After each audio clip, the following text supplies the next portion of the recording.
Alors bonjour à toi et bienvenue une fois de plus à ton émission chrétienne préférée. Oui, j'ai l'audace de le dire, c'est ton émission chrétienne préférée. Vive pour Christ et mon nom est Alicia Bikout. Nous sommes de retour cette semaine avec une nouvelle vidéo et aujourd'hui je veux t'encourager, sois reconnaissant. Tu ne le sais peut-être pas ou tu l'ignores ou tu as décidé de l'oublier, mais tu as tellement de choses pour lesquelles tu peux dire merci à Dieu.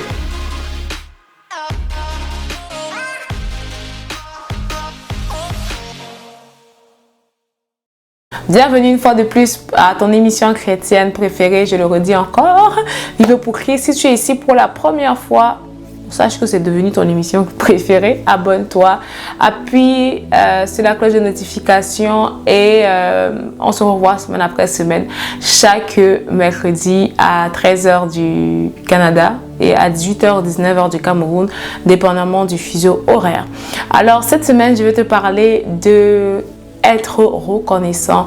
Je sais que en tant qu'enfant de Dieu et peut-être même en tant que tout simplement être humain, on a tendance à toujours vouloir beaucoup plus. Et parfois, ce désir de vouloir beaucoup plus nous empêche de voir ce que nous avons déjà et nous fait prendre pour acquis, j'ai envie de le dire, ce que nous avons déjà.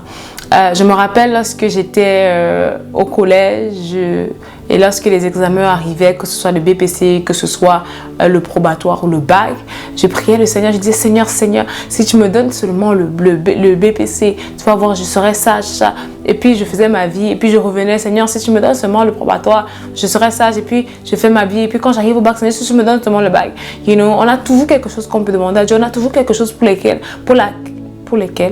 on a toujours quelque chose qui nous donne une raison de dire Seigneur, j'ai véritablement besoin de ça et si tu ne me donnes pas ça, je suis foutu. Mais parfois, ce désir est freiné. Bon, dans mon cas, c'était l'école, on peut se dire, c'est légitime, on veut passer les classes. Mais parfois, lorsqu'il s'agit de certaines choses, ok, Seigneur, je veux voyager, Seigneur, je veux un enfant, Seigneur, je veux me marier, Seigneur, je veux avoir tel poste dans telle entreprise.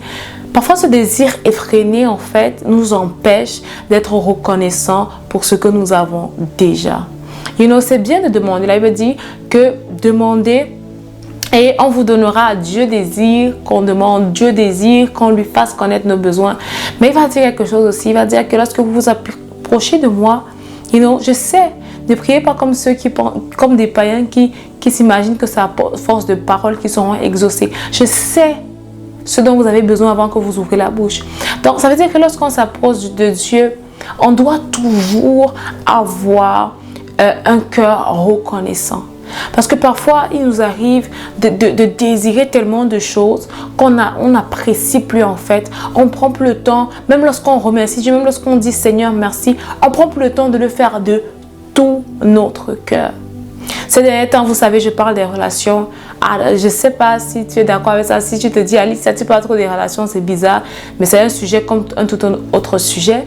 Mais parfois, tu peux être dans ta période de célibat et puis tu te dis, Seigneur, pourquoi est-ce que, tellement tu es dans pourquoi est-ce que. Tu ne sais pas ce qu'il fait dans le secret. Tu ne sais pas pourquoi ça fait, je ne sais pas moi, combien de temps tu sais, peut-être 5 ans, 6 ans, 7 ans, 8 ans, 10 ans, 20 ans, 25 ans. Tu ne sais pas pourquoi il t'évite d'être dans une relation. Je crois que je ne sais plus dans quelle vidéo j'ai dit, je pense que c'est la dernière où je disais, vaut mieux être seul que mal accompagné. Est-ce que tu veux juste, que ton désir soit comblé ou est-ce que tu veux la volonté de Dieu pour ta vie? Parce que parfois aussi, on a des choses qu'on veut en tant qu'être humain, en tant que personne, il y a des choses qu'on désire. Mais il faut aussi qu'on soit conscient de ce que Dieu est un Père fidèle. Et que même lorsque il nous fait attendre une promesse ou il nous fait attendre quelque chose, ce n'est pas pour autant qu'on doit perdre de vue ce qu'il nous donne déjà et être pleinement reconnaissant pour ce qu'il nous donne déjà. Il y a quelques jours de cela, je vais dire peut-être une à 2 semaines, j'étais dans mon salon, j'étais assise et je pensais. Et pendant que j'étais en train de réfléchir, je disais, waouh Seigneur, tu m'as prise de loin. Je ne te connaissais pas, je n'avais pas connaissance de toi. Tu m'as fait te connaître. Tu m'as fait comprendre la profondeur de ton sacrifice à la croix. Et aujourd'hui, si je suis capable de m'approcher avec assurance du trône de la grâce, c'est à cause du fait que tu t'es donné pour moi. C'est à cause du fait que non seulement tu t'es donné pour moi, mais tu as voulu que je sache que tu t'es donné pour moi. Tu as frappé à la porte de mon cœur. Je pensais à mes parents.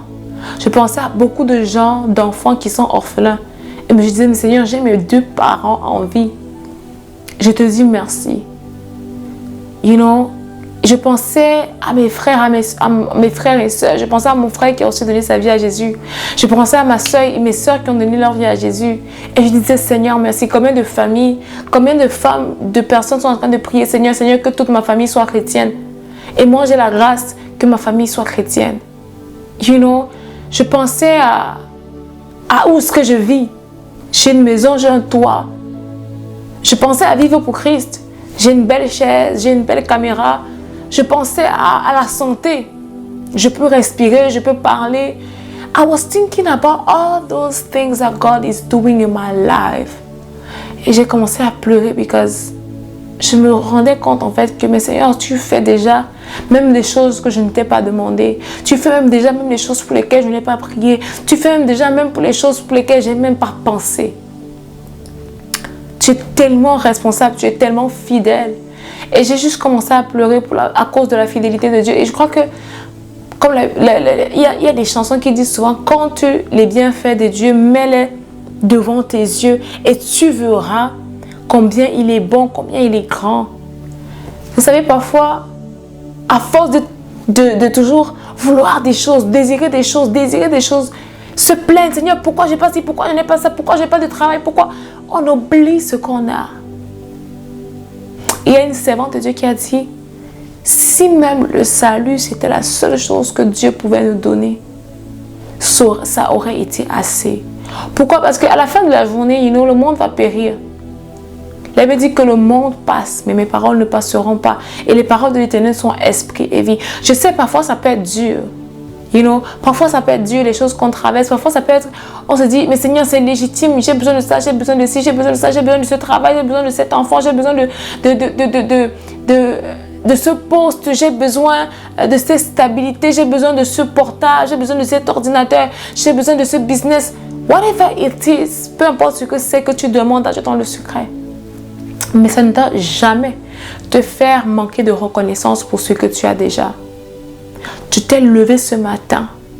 Tu es en santé. Dis merci. Tu peux respirer. Dis merci. Tu peux parler. Dis merci.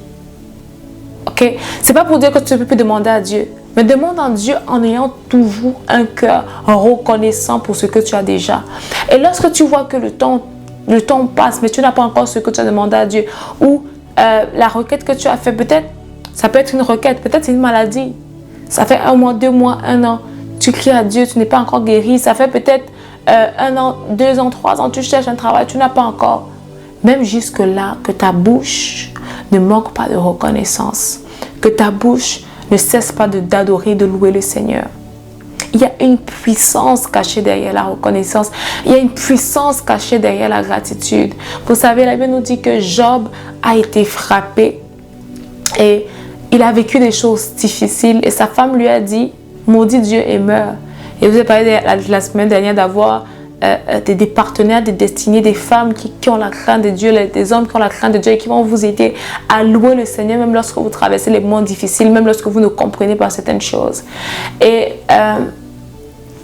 cette situation, Job a dit, Dieu a donné, Dieu a repris. Il n'a pas voulu maudire Dieu. Même s'il ne comprenait pas tout, même si à un moment donné, il se disait, mais Seigneur, pourquoi? Il s'est rassuré que sa bouche ne dise pas quelque chose contre le Seigneur, que sa bouche ne pêche pas contre le Seigneur. Et le cas de Job, c'est même pas le cas de tout le monde.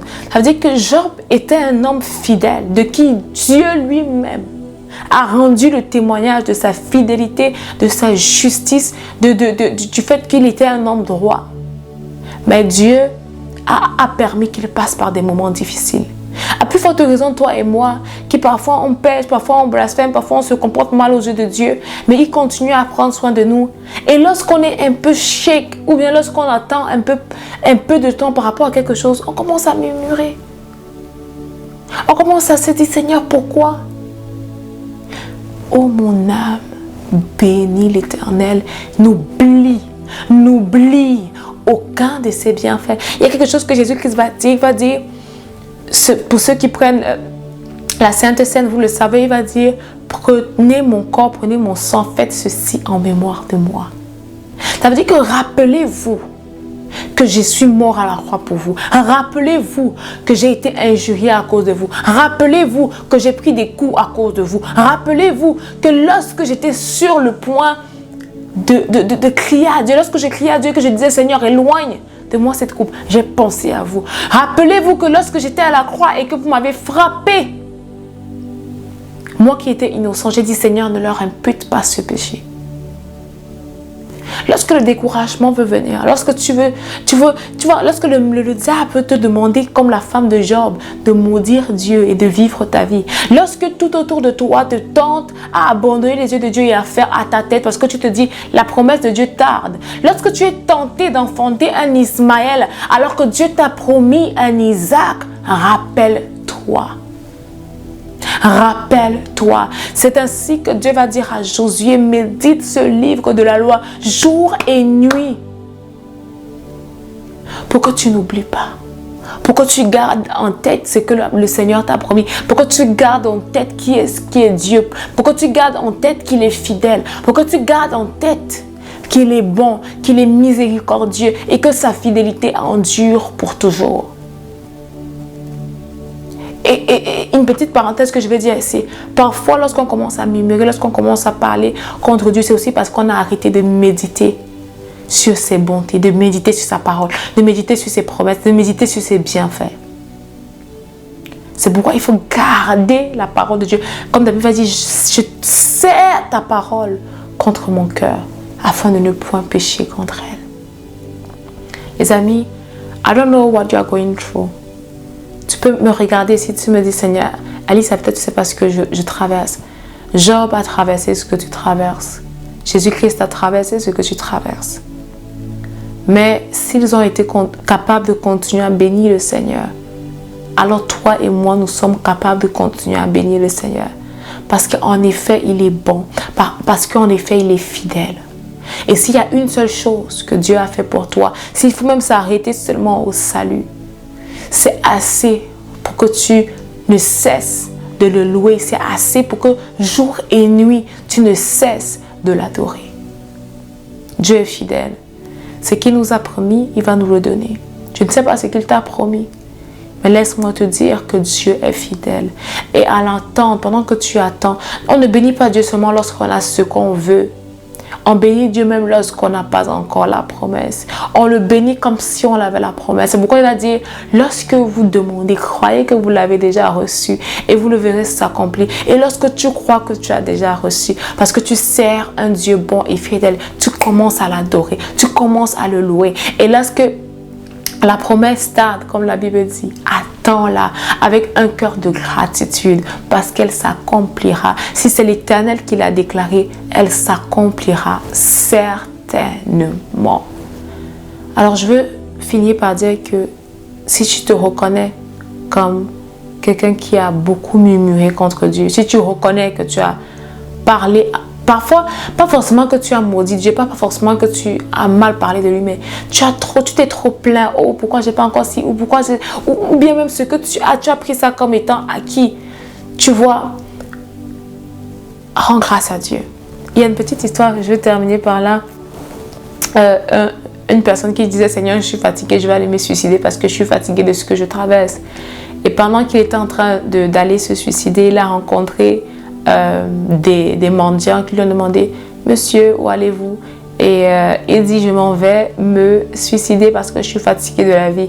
Et les mendiants lui ont dit, donne-moi alors tes habits et tes chaussures, puisque tu vas aller mourir, donnez-moi alors vos habits et vos chaussures, comme ça vous allez mourir, nous on va utiliser puisque vous n'en avez pas besoin.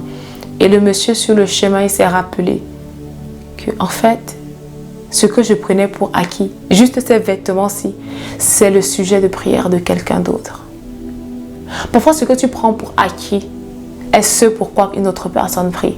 Parfois, cette santé que tu prends pour acquis c'est un sujet de prière d'une personne. Parfois, ces vêtements que tu portes, c'est le sujet de prière d'une personne. Parfois, ce toit que tu as, c'est le sujet de prière d'une personne. Parfois, cet enfant que tu as, c'est le sujet de prière d'une personne. Donc, tout ce que Dieu te donne, be grateful.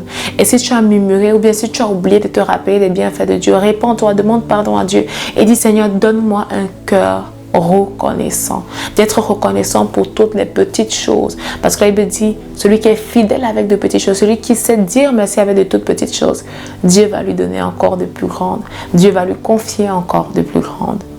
Donc j'espère que cette vidéo t'a béni. Moi je suis bénie. Je prie vraiment que Dieu nous donne un cœur de reconnaissance. Et pour toi qui me regarde, tu n'as pas encore donné ta vie à Christ, Jésus-Christ a fait un acte merveilleux à la croix et c'est le sujet de nos louanges, c'est le sujet de notre adoration.